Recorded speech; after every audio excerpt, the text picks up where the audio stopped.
I'm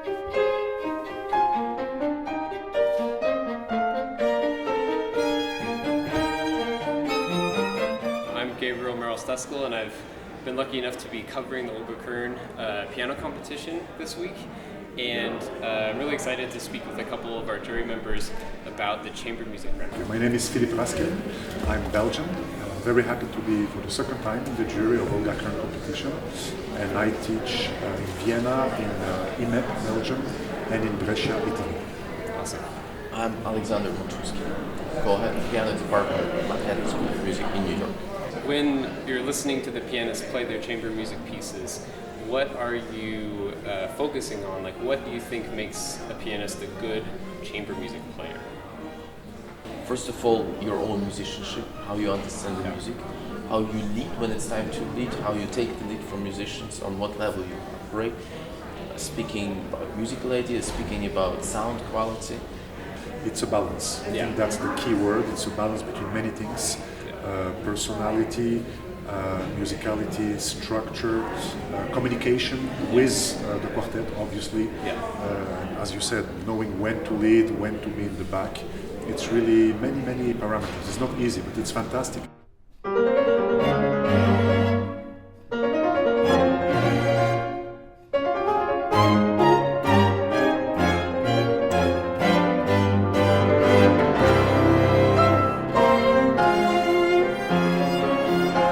So now that you've heard each of these pianists like 3 times now, right? Have there been any surprises of someone who sounds very different in one round than another, or has it been more kind of consistent with what you heard in the first round? Definitely, you can see so many sides of each person. Every time you listen to it, it makes it more and more complex. We had some surprises, good ones and bad ones. To be honest, it's normal, it's always like that.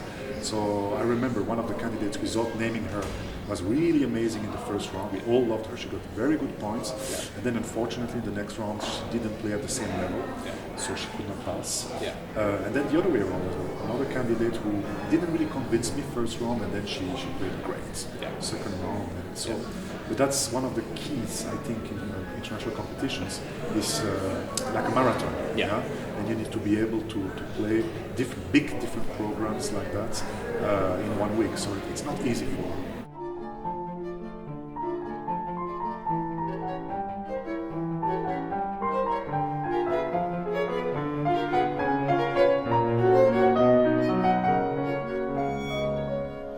I'm here with the Dali Quartet, and they've just finished an incredible evening of performances of piano quintets with the semi-finalists of the Olga Kern competition.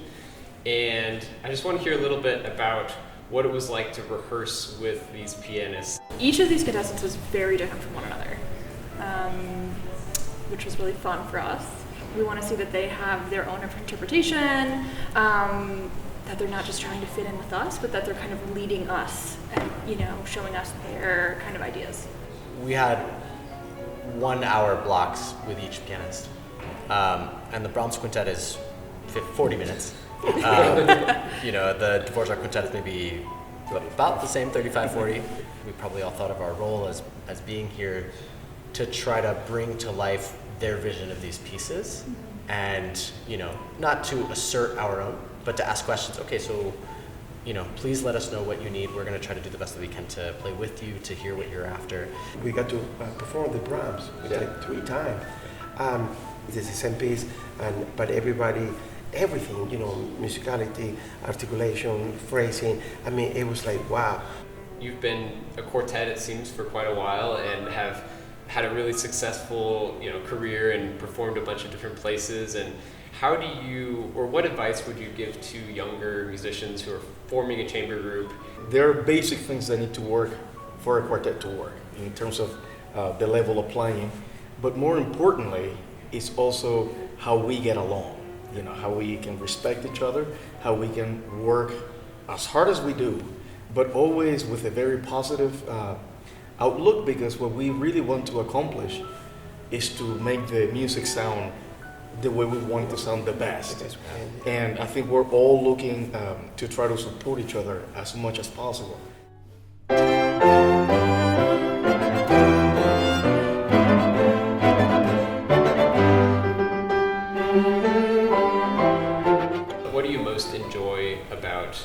playing with a pianist collaborator? One of the things always is just for us because of course we get used to, like we are like a family, the four of us. So we know the tendency, everybody, so when you add somebody else, it's like, you know what I mean? Like it's a different animal.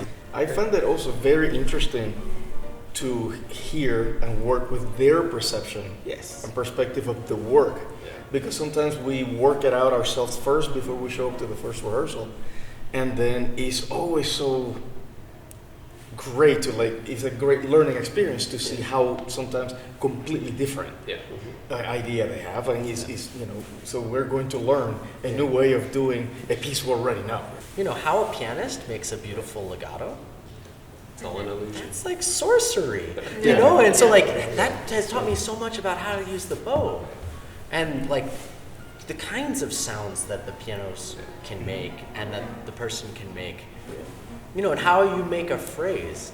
We've been very privileged to be here. It has been an incredible experience to work with all of the pianists, and this is something I don't think we've ever done, to actually have a 5 major quintets, one after the other.